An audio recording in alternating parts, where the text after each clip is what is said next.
तब्दीली वहां नहीं रही, तब्दीली क्यों निकाला मुझे? तो हम आपकी भी इंसेंट बजा देंगे। नाम से सीधा तुम्हारा नाम से Get him out of here. Get out. Pakistan को इंशाल्लाह कुछ नहीं हो सकता। पाकिस्तान जिंदाबाद, पाकिस्तान जिंदाबाद। जी अस्सलाम वालेकुम। सबसे पहले तो आप सबको बहुत बहुत ईद मुबारक, मीठी ईद की बहुत बहुत खुशियाँ और मीठी मीठी सी खुशियाँ आप सबको। अब इस दफ़ा की जो ईद आई है एक बार फिर इंतहाई सख्त हालात में आई है, क्योंकि इस वक्त मुल्क में कोरोना वायरस बहुत शदीद है, जिसकी वजह से हुकूमत ने ज़ाहिर है कुछ सख्त इक़दाम भी लिए हैं और ईद हम सब उस तरह से नहीं मना पा रहे जैसे हम मनाया करते थे। ज़िंदगियाँ बहुत तब्दील होकर रह गई हैं और कम से कम ईद पर तो दिल करता है कि एक दूसरे को, अपने प्यारों को गले से लगाएं, अपने दोस्तों से गले मिलें, उनके घरों पे जाएं, बाहर पार्क्स वगैरह में घूमें। बच्चों की ईद की खुशियां भी बिल्कुल मांद पड़ के रह गई हैं, लेकिन सख्त लम्हात हैं। इन्हीं सख्त लम्हात में एक कौम की तरह हम जब मुत्तहिद होंगे तो इसमें से निकल आएंगे। और खुदा का शुक्र है कि पिछले कुछ दिनों में केसेस की जो शरह है और केसेस की जो पॉजिटिविटी है और जो अमवात की शरह है वो कहीं ना कहीं हल्की फुल्की थोड़ी सी डाउन हो रही है, जिससे लग रहा है कि जो सख्तियाँ हुकूमत ने जिन सख्तियों में कौम को डाला है सो घबराना नहीं है उन सख्तियों से और इंशाल्लाह इन्हीं में से बाहर निकलेंगे। अच्छा, ईद की चूँकि नॉर्मल जो आम रूटीन की खुशियाँ होती थी वो हम सबसे ज़रा फ़िलहाल इस कोरोना वायरस की सख्ती की वजह से दूर हो गई हैं, तो फिर दिल करता है कि हम एक दूसरे के बारे में कम से कम जानें, एक दूसरे का हाल चाल तो कम से कम पूछते रहें, चाहे टेलीफोन के ज़रिए हो, चाहे टेलीविज़न के ज़रिए हो या एयर वेव्स के ज़रिए किसी भी तरह से हो।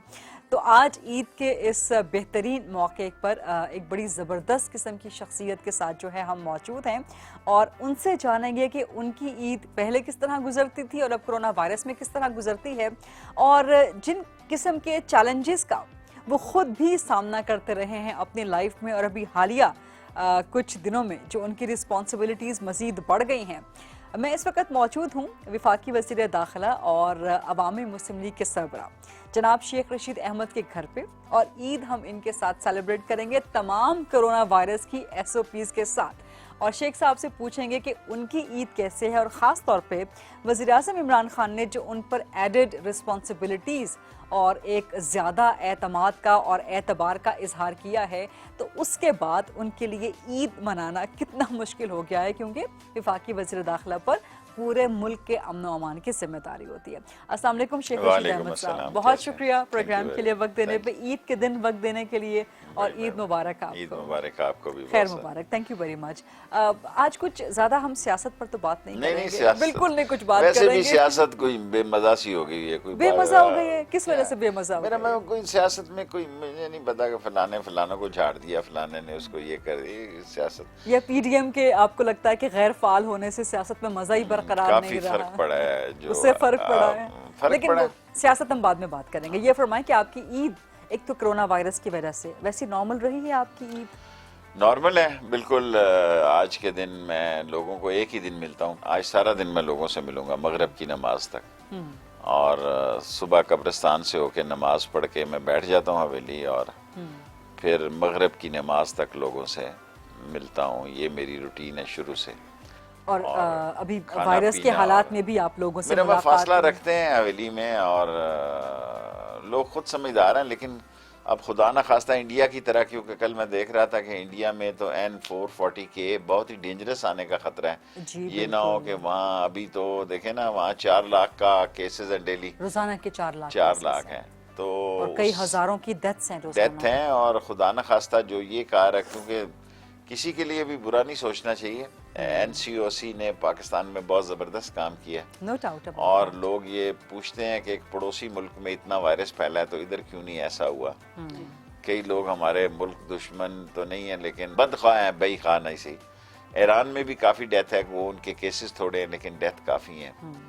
टर्की में भी हालात काफ़ी, दोबारा लॉकडाउन लग गया वहाँ पे, कंप्लीट लॉकडाउन। पाकिस्तान में अल्हम्दुलिल्लाह बेहतरी की और पिछले कुछ दिनों में गए हैं केसेस दोबारा से डाउन गए हैं, पॉजिटिविटी की शरह भी दोबारा। पिंडी में हमने NCOC से कोविड का होली फैमिली में 25 वेंटिलेटर लिए हैं, उसको हम सेट कर लें और हम खुदा न खास्ता अगर कोई ऐसी सूरत हाल हुई तो सारे होली फैमिली के 1000 बेड को इमीडिएटली कोविड में कर देंगे हम। खुदा खैर करे। खुदा खैर। सो आपने कहा कि वैसे नॉर्मल ही ईद है, हमेशा से आपकी ईद ऐसे रहती थी या जो आपकी बचपन की, जो नहीं, नौजवानी की, बचपन कम की उम्री की तो- ईद होती थी?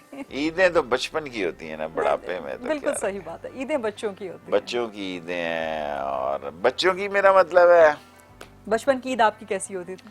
बहुत जबरदस्त, ये सामने झूले झूलने और उधर क्या वो जो खाना, गलियों में चाट, झूले वाले आते थे या पार्क में गलियों जाके? जो गलियों में आते, जो ईद पर स्पेशल आते हैं। आते हैं लाल हवेली के सामने, हमने जगह अभी भी देखे आते हैं? अभी भी आते हैं।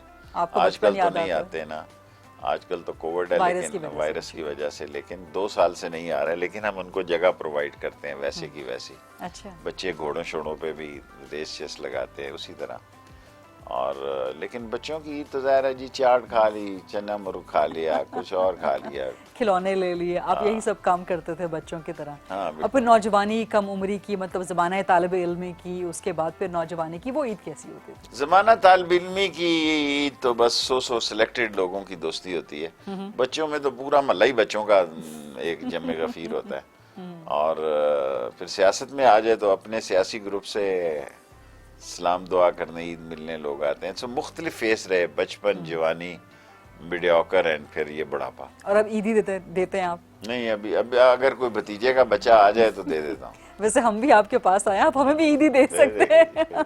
शेख साहब, कितनी ईदी आपकी फैमिली में, कितनी ईदी का रेट क्या होता है आपकी फैमिली में? कितनी लेते हैं आपसे बच्चे ईदी? 1000-2000 रुपये बस, और क्या। बड़ी कम ईदी देते हैं शेख साहब आप। और क्या जी, बहुत हम काफी सारे अंकल हैं, काफी कजन हैं, 10-12 हज़ार 15 हज़ार हो ही जाते हैं। बच्चों को देते दिलाते। ईद की कोई खास याद आपकी वालिदा से जुड़ी हुई या कोई और चीज खास? ईद तो जी वालदा के साथ ही थी, आए खाना खाया, ये किया, कपड़े खरीदे। अब तो कपड़े काफी होते हैं, जोड़े। उस वक्त गुर्बत थी, जोड़े ईद पे मिलते थे, जूते ईद पे लिए जाते थे। देखे ना, हम वो क्लास नहीं थे जो दिन साल में कोई ब्रांडेड शूज या ब्रांडेड कपड़े लेते थे। सो इसी ईद पे कपड़े खरीदे जाते थे, इसी ईद में जूता मिलता था। बाकी जैसा मैंने आपसे अर्ज किया कि मजा जो है ईद का वो बचपन में ही है, बाकी ऐसे ही कुछ। ईद का कोई खास पकवान आपको क्या पसंद है? सवैयां, सवैयां तो सुबह मिल ही जाती हैं, लेकिन ये है कि खाने का मैं बड़ा शौकीन हूँ, लेकिन ईद पे वो कुक नहीं होते। हाँ। और तो फिर कैसे बंदोबस्त करते हैं? ऑर्डर करते हैं खाना? हम तो क्योंकि रश होती है लाल हवेली में, हम तो देगों शेगों के ऑर्डर करते हैं। अच्छा, ऑर्डर कर लेते हैं आप। लेकिन सवैयां कौन बना कर देता है आपको ईद ऑफ पर? कोर्स माँ ही। हमारे वक्त में काफी सारे बहन भाई थे, कोई मुलाजमा तो थी नहीं, घरों में कोई नौकर तो होते नहीं। ये नहीं ये आया है या ये है, वो बेचारी खुद ही माएँ करती थी, खुद ही पोछा देती थी, खुद ही झाड़ू देती थी, खुद ही बच्चों को स्कूल तैयार करके भेजती थी। सो वो तो बहुत बड़ी मशीन की तरह माएँ थी हमारी, मशीन की तरह काम करती थी। दुरुस्त। तो अभी आप सवैयां शीर खुरमा से ईद का आगाज करते हैं अपना? भतीजों शतीजों के घर से आ जाती है, लेकिन अब मैं ज्यादा हैवी ड्यूटी निहारी और पाए और मगज और सुबह बहुत बड़ा नाश्ता करते हैं हम। अच्छा, ये अभी तक आपकी रूटीन बरकरार है? बरकरार। इर्द गिर्द से लोग भी भेज देते हैं, उनको पता है कि ये बैठे हैं मुफ्त पर जो है। लोग आपसे मोहब्बत करते हैं। पुरानी जो माइयाँ हैं, जो हमारी दोस्तों की माएँ हैं या दूसरे लोग हैं, वो अपने घर से एक आधा सालन भेज देती हैं। जितने पड़ोसी हैं वो कुछ ना कुछ भेज देते हैं लाल हवेली के इर्द गिर्द। मतलब खूब रौनक वाली आपकी ईद, सालन 2 साल, एक साल रौनक वाली आपकी ईद रहती है।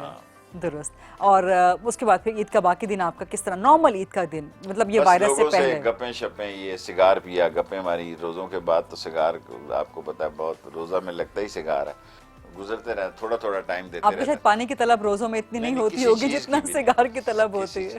सवाए सिगार के किसी चीज और इस वक्त तो जी बैठ रहा होता है कि या अल्लाह खैर। आप सिगार से रोजा इफ्तार तो नहीं करते? तकरीबन खजूर खा के फिर मैं सिगार और बस मैं होता हूँ।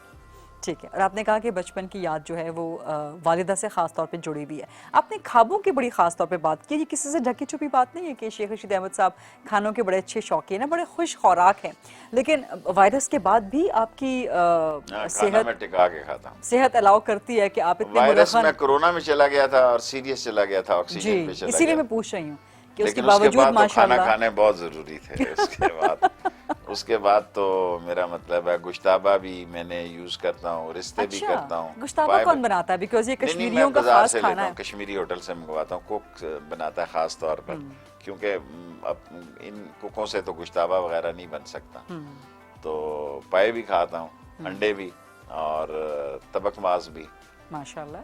नाश्ता मैं बहुत हैवी करता हूँ, खुश लंच खुराकी नहीं के साथ। करता, लंच इतना नहीं करता, शाम को खाना खाता हूँ। लेकिन मैं बहुत जल्दी सुबह का नाश्ता भी 7 बजे करता हूँ और शाम का खाना भी 7 बजे खाता हूँ। आज तक। पहले आपके पास वजारत रेलवे थी, जिम्मेदारियां मुख्तलिफ थी, अब आपके पास वजारत दाखिला है, बहुत बड़ी जिम्मेदारियां, पूरे मुल्क के अमन व अमान की। चेंज हुई है आपकी रूटीन या आपकी जिम्मेदारियों में आपको लगते हैं कि भारी काम आन पड़ा है आपके ऊपर? बड़ी भारी वजारत है जी। अब देखें ना, यहाँ मुहर्रम से निकलो तो यौम अली का वायरस में तो बड़ी जिम्मेदारी है, दुरुस्त। TLP का मसले मसाइल हैं, फिर उसके बाद आप देखें कि इसमें ज़्यादातर तो फोर्सेस हैं, FC है, रेंजर्स है। अभी बड़ा अल्लाह ने बचाया, एक वाकया होने जा रहा था कोयटा में, बड़ी टेंशन होती है। कोस्ट गार्ड है, सो जिम्मेदारियां बहुत ज्यादा बढ़ गई हैं, हैं स्काउट्स हैं और संगीन सो जिम्मेदारियां। संगीन जिम्मेदारियां हैं। रेलवे में तो कोई सो गाड़ी आपके गिरी लिए जाती परेशानियां बढ़ गई हैं या बड़ी हैं। लेकिन आप ज्यादा फ्रेश हो गए हैं शेख रशीद अहमद साहब। शायद रोजों की ईमानी कुव्वत से खुदा ने वो एक ईमानी ताकत आपके अंदर अता कर दी है। नहीं, काफी इस दफा तो मुश्किल से ही रखे गए। टेंशन की मिनिस्ट्री है, एजेंसीज आपको पता है, रिपोर्ट्स, सारे पासपोर्ट और सारे ID कार्ड्स और सारे टेंशन ही टेंशन।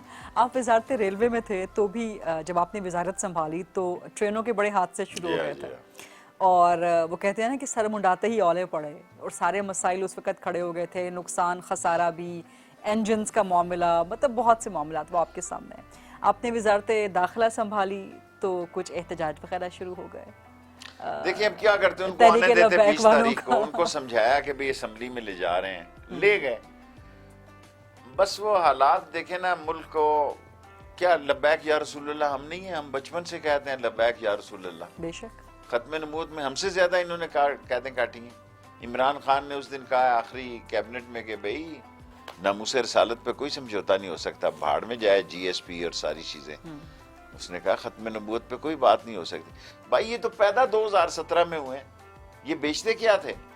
2 साल हुए हैं उनको, 3 साल, 17 और 20, 21वां साल है और वो भी 4 दर्दों की सियासत है।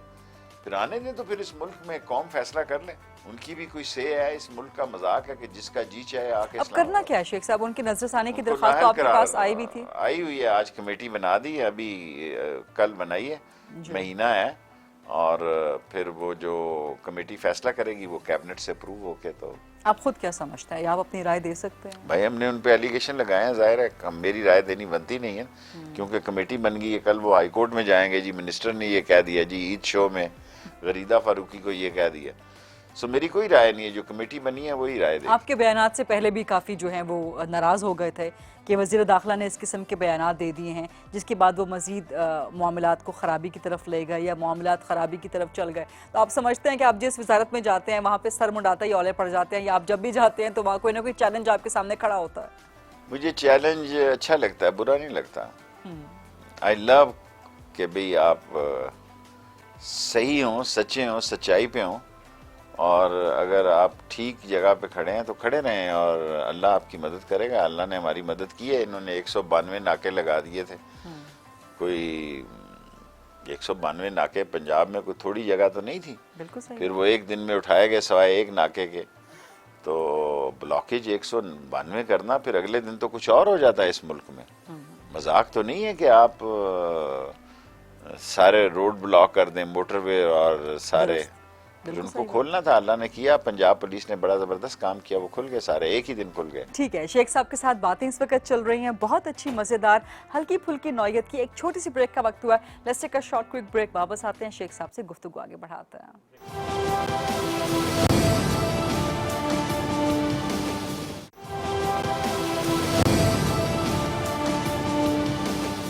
जी welcome back after the break. आज हम इस स्पेशल शो में बात कर रहे हैं विफाकी वज़ीर दाखिला अवामी मुस्लिम लीग के सरबराह शेख रशीद अहमद साहब से। शेख साहब, ईद पर लोग सुनना चाहते हैं हल्की फुल्की बातें, ये तो ज़ाहिर है आप चूँकि वज़ीर दाखिला हैं, सो बातों से बात निकलती है और डेफिनेटली होनी भी होती है। लेकिन आप समझते हैं कि आपको बड़ी भारी वजारतें इसलिए दी जाती हैं कि वज़ीर आज़म इमरान खान आप पर एतबार करते हैं, आप पर उन्हें यकीन है कि आप इन चैलेंजेस से निमट जाएंगे? देखें, यकीन तो अल्लाह की जात का, ऑफ कोर्स उसको देखें। मेरी ये 15वीं मिनिस्ट्री है जी, मैं सीनियर पॉलिटिकल वर्कर हूँ जी, और मैं ज़्यादा अब शो मारना नहीं चाहता, लेकिन ये पहली मिनिस्ट्री है जो मैं पहली दफ़ा कर रहा हूँ। रेलवे भी मैंने दूसरी दफ़ा की, वज़ारत इत्तलात आप बहुत दफ़ा कर चुका था। सो ये जो 15वीं मिनिस्ट्री है ये ऐसे वक्त में आई जब कौमी जिम्मेदारियाँ जो हैं बहुत अहम है, और इमरान खान के साथ खड़ा हूँ जी, उसके साथ आया हूँ, उसके साथ जाऊँगा। और इमरान खान ने देखें जो बयान दिया है वो लोगों के दिल, उसके बाद किसी को क्या शक है, वो कहता है कि भाई ब्लास्फेमी के लॉ में कुछ नहीं होगा और ख़त्म नबूवत में बस ख़त्म होगी बात, वो कौम से के सामने इतनी बड़ी। इसके बावजूद आप इस इशू को सड़कों पे ला के तो घेरा तंग करते हैं। आप खुश हैं इस वजारत से? अब मुतमईन मुझे तो इमरान खान जहाँ गए मैं खुश हूँ, मेरा क्या है जी। आप खुद मुतमईन है वजारत से? क्योंकि काम बहुत ज्यादा आप पे पड़ गया, रिस्पॉन्सिबिलिटीज, चैलेंजेस बहुत ज्यादा आप पे पड़ गए हैं। मुतमईन हूँ इंशाअल्लाह। और हमने वीज़े बेहतर किए हैं, हमने शनाख्ती कार्ड बेहतर किए हैं, हमने लोग बैठे हुए इतने सालों से मुल्क से बाहर, उनको भी बुला रहे हैं, नए लोगों को भेजने। ठीक होगा इंशाअल्लाह, अभी 3-4 महीने हुए हैं, सब ठीक हो जाएगा। शेख साहब, कभी आपने सोचा है कि अगर आप सियासतदान ना होते तो आप क्या होते? हाँ जी, सोचा, क्यों नहीं सोचा। तो क्या टीचर होता। टीचर होते ये तो मेरा बचपन से अहद था अपने आप से। जब काउंसलर बंदा बन जाता ना, फिर वो सोचता है मैं MPA बनूंगा, फिर MPA, फिर सोचता है MNA बनूंगा, फिर मिनिस्टर बनूंगा। लेकिन मैंने एक ही एजेंडा रखा था, ये नहीं सोचा डॉक्टर बनूंगा, इंजीनियर बनूंगा, या सियासतदान बनूंगा या टीचर बनूंगा। मतलब सियासतदान बनने का आपके जहन में था? मेरा मिशन ही यही था बचपन से कि आप सियासतदान बनेंगे, और अगर ना बन सके तो टीचर बनेंगे। तो इसका मतलब है कि आपको पढ़ाई से काफी शौक था, काफी लगाव था। तो फिर टीचर बनने का ख्याल कैसे? वैसे ही मुझे ये प्रोफेशन पसंद है कि बंदा टाइम से तैयार होके जाए, सुबह सुबह ड्रेस करे, दोपहर को घर वापस आ जाए। लेकिन मेरा अहद अपने आप से यही था कि मैं अपनी माँ से लड़ा करता था, माँ बता ना मेरी उम्र, मैं काउंसलर बनना है, मेरी उम्र ही पूरी नहीं हो रही। जब मैं लोगों से पूछता कि कितनी उम्र का बंदा काउंसलर होता है, वो बताते हैं यार 18 साल का। सो मैं बचपन महल्ले में उससे बहुत पहले पॉपुलर था क्योंकि हर घर में जो मैं चला जाता था। अब भी मेरा महल्ले में तो कोई पर्दा नहीं है, स्पेशली वो माहौल नहीं रहे अब, लेकिन हर घर में मैं चला जाता था बचपन में। लेकिन मैं माँ को कहता था मैंने काउंसलर बनना है ना, मेरी उम्र पूरी नहीं हो रही। तो एक दिन मैंने अपने वालिद को कहा कि काश मैं पहले पैदा हुआ होता ना, तो मैं पाकिस्तान इंडिया के तकसीम में बड़ा कलीदी किरदार अदा करता। तो मेरे बाप ने कहा शुक्र कर बाद में पैदा हुआ है तू, मुझे डर है कांग्रेस में होना था, तूने मुस्लिम लीग में नहीं आना था। अच्छा। तो मेरा बाप और बहुत ऐसे कम क्यों बोलता कहा था। उन्होंने? ऐसे ही उसका ख्याल था कि मैं इख्तलाफी सोच रखता हूँ। तो उसने कहा शुक्र कर तू उस वक्त पैदा हुआ है जब पाकिस्तान बन चुका था, वरना मुमकिन है तूने कांग्रेस की हिमायत करनी थी। आप बचपन से ही अवामी रहनुमा थे। हाँ, जब मेरी उम्र पूरी हुई, हर दिल अजीज थे, लोगों में मकबूल थे आप बचपन से ही। फिर स्कूल कॉलेज में भी, मैं स्कूल में भी बड़ा पॉपुलर था। गॉर्डन कॉलेज में तो खैर मैं था ही, पॉलिटेक्निक से मुझे निकाल दिया गया, फिर मैं गॉर्डन कॉलेज आ गया। पॉलिटेक्निक से क्यों निकाला आपको? मुझे कैद हो गई याया खान के, 1 साल कैद बामशक्कत हो गई। मैं 3rd ईयर में था, मुझे ब्लैक लिस्ट कर दिया। तो फिर बड़ी मुश्किल से कोर्ट के जरिए मुझे गॉर्डन कॉलेज दाखिला मिला, यहाँ से भी निकाल दिया, फिर उन्होंने रख लिया। लेकिन काम मैंने वही किया, उनका ख्याल था कि मैं इलेक्शन वगैरह नहीं लड़ूंगा, लेकिन वहाँ सेक्रेटरी बना, वाइस प्रेसिडेंट बना, प्रेसिडेंट बना गॉर्डन कॉलेज। अब आप मुतमईन हैं सियासतदान हो गया, या आपके दिल में कभी भी शौक आता है कि काश मैं टीचर होता? नहीं, कभी भी नहीं आता। सियासतदान होने से मुतमईन है? वो तो नाकामी, अगर मैं फेल होता, क्योंकि मेरे इलेक्शन भी बड़े पॉपुलर थे। परवेज रशीद से मेरा इलेक्शन हुआ गॉर्डन जी कॉलेज, बिल्कुल, बड़ा मशहूर इलेक्शन हुआ, 200 वोटों से मैं जीता उससे, और वो पीपल्स पार्टी में था, मैं MSF का लीडर था। गॉर्डन कॉलेज हमारे वक्त में मशहूर स्टूडेंट लीडर पैदा हुए, अब तो किसी का नाम ही नहीं सुना करता। ये क्या वजह है? ये मुझे आपसे पूछना भी है कि क्या वजह है कि हमारे यहाँ पे स्टूडेंट लीडरशिप अभी डेवलप नहीं हो रही है, ग्रूम नहीं हो रही है? वजह क्या है इसकी? कोई हाल नहीं है बड़ा कोई। मैं अपने इर्द गिर्द बाज़ मैं senior political worker, student unions पे पाबंदी लगना इसकी एक मेरा रीजन ख्याल है उसकी भी एक वजह है। कोई टैलेंट नहीं बाहर आ रहा, कोई नया नाम नहीं सुन रहे अखबारों में, टीवी पे। दुरुस्त। PTI ने नए लोगों को नाम दिया है, नौजवानों को नाम दिया है, लेकिन बहुत कम है। कॉलेज, अगर हम स्कूल की यूनिवर्सिटियों ने किसी नए आदमी को नाम नहीं दिया, हमारे बाद नहीं दिया। हमारे जुवेद हाशमी, हफीज खान, 80s 90s की सियासत तक फिर भी नाम निकलते रहे हैं पॉलिटिक्स में, लेकिन उसके बाद 70s 80s की सियासत में, 70s 80s की, लेकिन उसके बाद से फिर हमने नहीं सुना। तो आप समझते हैं कि स्टूडेंट यूनियंस पर से पाबंदी खत्म? बिल्कुल खत्म होनी चाहिए। और एक लोकल गवर्नमेंट के इलेक्शन ना होना भी इसकी वजह हो सकती है? बहुत बड़ी वजह है लोकल गवर्नमेंट में भी। लेकिन अब लोकल गवर्नमेंट में देखो बरादरियां शरादरियां आ जाती हैं। कॉलेजों में स्टूडेंट जो है, यंग जो है ना, ब्लड वो जो रॉ निखर टैलेंट आता है, जो रॉ ब्लड अब वो निखर आता है वो उसको।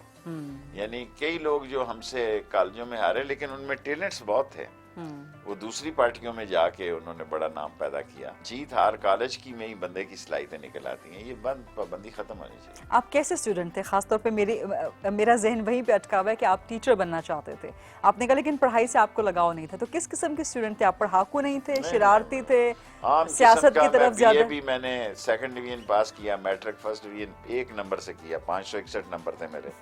बाकी मैंने सारे सेकंड डिवीजन पास किए। नॉर्मल स्टूडेंट थे आप? नॉर्मल। बाकी जेलों में मैं तैयारी करता रहता था इम्तिहान की, कॉलेज क्लास गॉर्डन में। और आपका अपना फेवरेट टीचर कौन था, या कौन सा सब्जेक्ट आपका टीचर आपका फेवरेट था? Mathematics, physics, chemistry? नहीं, मैंने तो पढ़ा पॉलिटिकल साइंस, मैंने तो फिजिक्स केमिस्ट्री पढ़ी नहीं। नहीं, मैट्रिक तक की बात कर रही हूँ। मैट्रिक में कादरी साहब मेरे बड़े फेवरेट थे और सूफी हमीद साहब मेरे बड़े फेवरेट थे। और ये किन सब्जेक्ट्स के टीचर थे आप? एक इस्लामियात के थे और कादरी साहब मेरे साहब के मैथमेटिक्स के थे। मैथमेटिक्स के थे, ठीक।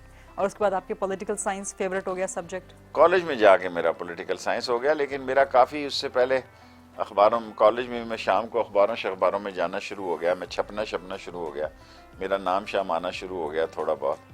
तो मैं खुद भी पॉलिटिकल साइंस को टीचर से ज़्यादा समझना शुरू हो गया था, क्योंकि मैं बड़ा एक्टिव पॉलिटिकल वर्कर था और कुछ काम ही नहीं करता था सिवाय सियासत के, सो इसलिए काफ़ी एक्टिव। लाल हवेली ने आपको कौन सी सबसे बड़ी खुशी दी और कौन सा गम दिया जो आपको? लाल हवेली, क्योंकि जिन्नों की हवेली इसका नाम था, जो भी लेता था वो मर जाता था। मेरे मुखालफों का ख्याल था मैं मर जाऊंगा, मैं नहीं मरा, मुझे रास आ गई। और हैदर अली जो कि मर गए, जिन्होंने ये ली थी, और मेरे दाएं बाजू थे मेरी सियासत के, उनको मेयर भी बने वो। ये आपको विरासत में मिली या आपने खरीदी? ये खरीदी आपने? एक पोर्शन इसका खरीदा। अच्छा। कोई विरासत में। और ये जिन्नों की हवेली से नाम से मशहूर थे, कहते थे यहाँ जो लेता है वो मर जाता है। 12, 13, 14 लोग मर गए इसको, लेकिन मैं नहीं मरा, इतने साल हो गए। तो इसमें जिन्नात का साया था, इसको जिन्नों की हवेली कहते थे।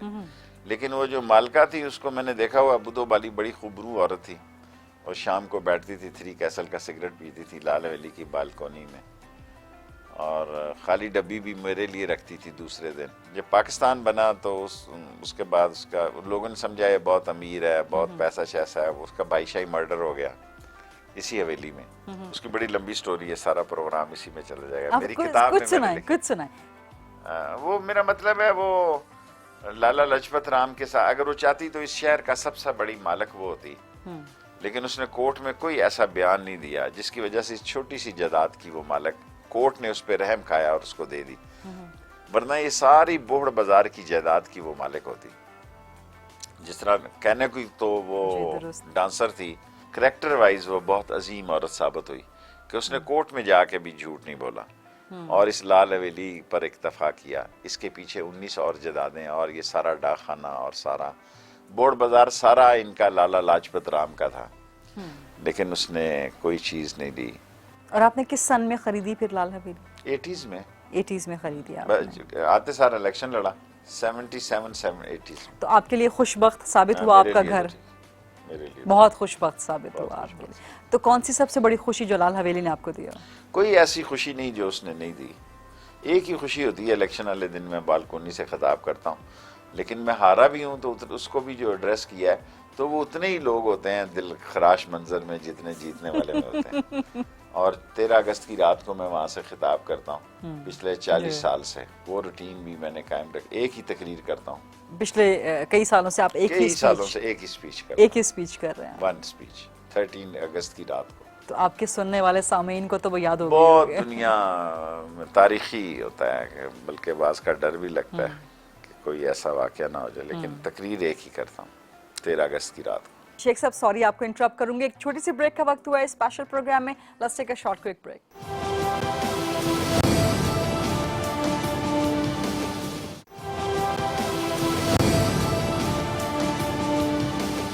जी welcome back after the break. Sheikh Sahab कोई ऐसा गम जो आपको लाल हवेली में रहते हुए मिला हो जो आपको तकलीफ देता हो?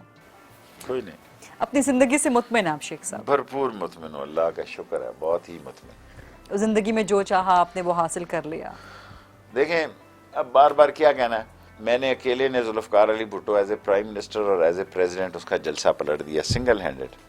उस दिन मुझे शोहरत मिली पिंडी में, लोगों ने कहा कि एक बहादुर लड़का पिंडी ने पैदा कर दिया, और लोगों ने मेरी तरफ देखना शुरू कर दिया, क्योंकि फॉरेन मीडिया ने उसको बहुत उठाया कि वन मैन आर्मी। उस दिन से भी मेरा नाम ये पड़ गया, आज तक भी कई मुझे कहते हैं वन मैन आर्मी।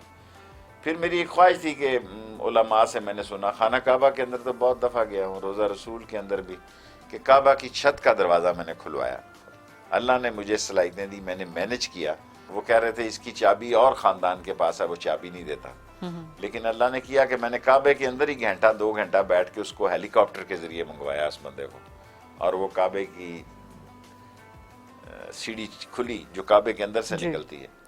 तो मैं उन 2, 4 या 6 आदमियों में से हूँ जिसने काबे की छत पे भी सजदा दिया। बस नहीं होता। और मुकाबलों में फतह मिली। अब एक PTI के दौर में मैंने कहा कि मैं 3 बजे कमेटी चौक पहुंचूंगा, सारे रास्ते बंद हो गए, 100-200 कंटेनर लग गए, सब लोगों को उठा लिया। अयूब खान के दौर में भी इसी तरह मेरे सब बाप और भाइयों को उठा लिया, लेकिन मैंने पहुंचा। और इमरान खान के दौर में भी मैं 3 बजे कमेटी चौक पहुंचा। वो आप मोटरसाइकिल पर जो बैठ के गए, जो बहुत मशहूर था आपका। आपकी ज़िंदगी में बहुत से यादगार लम्हात हुए होंगे, कोई ऐसे 2-3 लम्हात या कोई सा एक लम्हा जो आप समझते हैं कि ये तो सबसे ज़्यादा यादगार? बस मेरी यादगार लाइफ का सबसे बड़ा लम्हा वही है जब मैंने भुट्टो को कहा कि तुम्हें जलसा नहीं करने दूंगा। मेरी कोई औकात और हैसियत नहीं थी, सारी रात सामने बोगीज कैफी के ऊपर छुपा रहा, और सुबह एक तरफ से गेट से दाखिल हुआ और तन्हा जो है, और उसने गोली चला दी भुट्टो ने। और गोली चलने से फिर भुट्टो को ये कहना पड़ा कि भाई फिर मैं इस लड़के से क्यों ना राब्ता कायम करूं। उसने मेरा नाम कौमी बदमाश रखा, और वो उसी बुनियाद पर फिर मेरी बेल हुई, उसकी तकरीर की बुनियाद पर, जो उसने मुझे कौमी बदमाश डिक्लेयर किया। बस मैं उसी जलसे ने मुझे उठा दिया दुनिया के मीडिया। और ये आपके लिए सबसे यादगार लम्हा था अपनी ज़िंदगी का। पाकिस्तान का सबसे बड़ा सियासतदान कौन रहा है या कौन है? मैं तो बादशाह खान के साथ, वली खान से मेरी दोस्ती थी, लेकिन गप मेरी उसके बाप के साथ होती थी। अच्छा। अब दोस्ती दुश्मनी मौलाना फजलुर रहमान से, लेकिन मैं मुफ्ती महमूद साहब के साथ दारुल उलूम तालिब। आप बहुत दफ़ा याद करते हैं, आप इंटरव्यूज में हमेशा याद करते हैं मुफ्ती महमूद साहब को। हालांकि उसके इन सारे वालिदैन को अपने बेटों से ये उम्मीदें नहीं थी जितने कामयाब सियासतदान ये हुए। सियासत में मेरा ख्याल है शोरश कश्मीरी से और चौधरी ज़हरुल्लाह से मेरा। आप इम्प्रेस हैं उनसे? शोरश से तो मैं इम्प्रेस भी था और शागिर्द भी था। चौधरी ज़हरुल्लाह को मैंने बहुत करीब से देखा, और सारे स्टूडेंट लीडर जितने हैं उनकी मामलात में मेरा ख्याल है चौधरी ज़हरुल्लाह का उस वक्त के स्टूडेंट लीडर्स के दौर में बड़ा दखल था। और इस वक्त आप क्या समझते हैं कि इस वक्त सबसे बड़ा सियासतदान पाकिस्तान में कौन है? पॉलिटिकल पॉलिटिकल एफिलिएशन से हटके। अब वो कैसे मैं कह सकता हूँ हटके? मैं नौकरी भी, आप कहें वजारत नौकरी होती है। इमरान खान इसलिए नहीं कहना चाहता वजीर हूँ, बास का तो मैं कहता ही नहीं उसकी तारीख में कि लोग कहेंगे ये देखो मैंने तो कौमी असम्बली में कह दिया कि मैं मालशिया वजीर नहीं हूँ। In fact he is a hard working man. जितना वो काम करता है, बास का मैं सोचता हूँ कि यार इतना काम बंदे को, मैंने काफ़ी प्राइम मिनिस्टरों के साथ काम किया, जितने क्राइसिस इमरान खान को मिले हैं और जितनी मेहनत वो करता है, अब फिर ये बात आ जाएगी मैं उसका वजीर हूँ, मैंने किसी प्राइम मिनिस्टर को नहीं देखा। लेकिन क्या वजह है कि जितना वज़ीर-ए-आज़म इमरान खान काम करते हैं उतना वो डिलीवर नहीं कर पा रहे? एक्चुअली हम प्रेजेंट ही नहीं कर सके लोगों को कि हमें किस तरह इन्होंने चोरों और लुटेरों और डाकुओं ने, बावजूद इसके कि इतनी बड़ी मीडिया टीम है, बावजूद और बावजूद इसके कि पाकिस्तान तहरीक इंसाफ का एक बहुत बड़ा टीम नहीं देखी और इतना बड़ा स्पोक्सपर्सन नहीं देखा, इनग्रेस है उनका सोशल मीडिया पे, और इतना बड़ा असर देखें हमने जिनके साथ काम किया। अब चौधरी शुजात या मुशर्रफ जब मुझे 1-2 दफा हटा रहे थे शौकत अजीज इंफॉर्मेशन मिनिस्टर से, तो उसको कहता था यार 6 में से इसके 3 निशाने तो ठीक लगते हैं शौकत अजीज, 6 में से 3 निशान, इधर तो 6 में से 6 ठीक लगने चाहिए। हालांकि इतनी बड़ी मीडिया टीम है, लेकिन हम प्रेजेंट नहीं कर सके हैं बहुत सारे हमारे बयानियां कि हमें किस तरह का खजाना मिला, हमने किस तरह लोगों के मसलों को हल। लेकिन अभी रमजान आपने गुजारा है, रमजान में जो महंगाई की सूरत हाल थी, आपसे फिर भी तो लोग जितनी बात मुझे करते होंगे, थी उससे कम हुई। आपको लगता है कि रमजान में महंगाई कम थी? सवाए एक चीनी के आटे की प्राइस, ऐसी होती है घी की प्राइस, हम रहते ही यहाँ पे हैं, ये सारा बहुत सारा चोर माशरा है, सिर्फ रमजान में कमाई करते हैं। मैं बहुत सारे ऐसे लोगों को जानता हूं जिनका जरिया आमदन सिर्फ रमजान का महीना है, अगर रमजान ना लगे तो कहते सीजन गया। मैं लातादाद लोगों को जानता हूं जो 1 महीने की आमदन पे सारा साल गुजारते हैं। सारे हमारे महलों के गोदाम भरे होते हैं, यहाँ से रात रात को दुकानों में माल डालते हैं, फिर इनसे वोट लेने होते हैं। आदमी बात भी क्या करे, 1 महीने की आमदन पे 11 महीनों की सियासी मजबूरियां, क्या करे। इसी वजह से इमरान खान साहब काबू पाने में, महंगाई में कामयाब नहीं हो रहा। इमरान खान तो पूरी कोशिश करता है। इमरान खान ने तो किसी को नहीं छोड़ा, अपनों को नहीं छोड़ा उसने। अब जो नए वजीर खजाना आए हैं बड़े सख्त किस्म के बयान दे रहे हैं गवर्नमेंट की पॉलिसीज पर भी, और खासतौर पे जीडीपी के बारे में भी पिछले दिनों जो उनका बयान आया। शौकत तरीन को मैं जानता हूँ as a banker, Sheikh Hafeez से भी मेरी दोस्ती रही है, सारे बंदों को मैं जानता हूँ, लेकिन खजाना बहुत बड़े इम्तहान में है। बात तो बात क्या बात तो सच है मगर बात है रुसवाई की। अच्छा शेख साहब, कोई खास ऐसी चीज जो आप चाहते हैं, जिसकी आपको तमन्ना हो, जिसकी आपको ख्वाहिश हो अब लाइफ में? कोई तमन्ना, सब कुछ आपको खुदा ने एक कंप्लीट लाइफ, सक्सेसफुल लाइफ, भरपूर लाइफ। कोई ऐसा काम जो आप करना चाहते हैं? इतनी सी भी ख्वाहिश नहीं है, अल्लाह का शुक्र, इतनी सी। कोई काम ऐसा जो आप करना चाहते हैं? कोई काम, अब मैं सोशल काम करना चाहता हूँ, अब अपने हॉस्पिटल्स को देखना चाहता हूँ, अपने एक नाला लई हो जाए तो मैं बस ये काम आप हमेशा से कहते रहे हैं कि ये काम मेरा हो ये जाए। फंस गया मेरा काम, बाकी तो निकल गया, ये निकल जाए तो बस देन आई वांट से। और ईद के बाद का आप क्या सियासी मंजरनामा देख रहे हैं शेख साहब? आएंगे आएंगे, देखें अब नून लीग और पीपल्स पार्टी तो आपस में जोड़ो कराटे हो गए। मजहबी इंतहा पसंदी के ग्रुप ज्यादा आगे आ रहे हैं देन पॉलिटिकल फोर्सेस, और वो आपकी जिम्मेदारी है, वो हमारी जिम्मेदारी है। और उन पर check and people's balance party और नून लीग, मौलाना फजलुर रहमान अगर दीनी मदरसे के तलबा लाएं और नून लीग आए, मैं इमरान खान को अल्लाह के हुक्म से 5 साल पूरे करते हुए देखा। अब तो वैसे रह टाइम क्या भी गया? सिर्फ 2 साल रह गए। टाइम भी साल भी रह गया जी, आखिरी साल तो लोग सीधे मुंह बात ही नहीं करते। एमएनएज एमपीएस अपने हलकों में चले जाते हैं। जाएं तो सीधे मुंह लोग बात नहीं करते। आखिरी साल तो मैं इमरान खान साहब को 2-3 दफा ये कह चुका हूँ, लोगों के पास जाते तो कहते जी हुण याद आई जे, पहले तो 2 उंगलियां मिलाते सो, अब पूरा हाथ मिलाते हैं। कोई सड़क बनाए, कुछ बनाए, कोई फायदा नहीं उसका। तो आप समझते हैं कि अब ये स्मूथ सेलिंग है, कोई मसला मेरा नहीं, कुछ भी इस हवाले से? थोड़ा बहुत टुक टाक तो लगी रहती है ना, ये इतना सारा 40 चैनल है, ये भी तो चलने हैं ना। ये भी दुरुस्त, ये दुरुस्त बात है। अच्छा आखिर में आप नौजवान सियासतदानों को कोई पैगाम देना चाहेंगे? मेरी अब दिल की ख्वाहिश है कि ये मैं इस मुल्क का एक बहुत बड़ा आपने आखिर में सवाल किया है, मैं चाहता हूँ कि यंग क्राउड हमें रिप्लेस करे, खानदानी क्राउड ना करे। The son and daughter of the famous fathers is not the result। एक गरीब के घर से गरीब पढ़े लिखे नौजवान निकले हैं और इस मुल्क की सियासत में आए और लोग उनको वोट दें। ये आपकी ख्वाहिश है? ये मेरी ख्वाहिश है कि वो पाकिस्तान में इस किस्म की क्योंकि तब्दीली सारी आए। अपोजिशन अब ओवर 70s, नियर 70s की होती जा रही है। हुक्मरान और अपोजिशन ये ओवर एज होती जा रही है।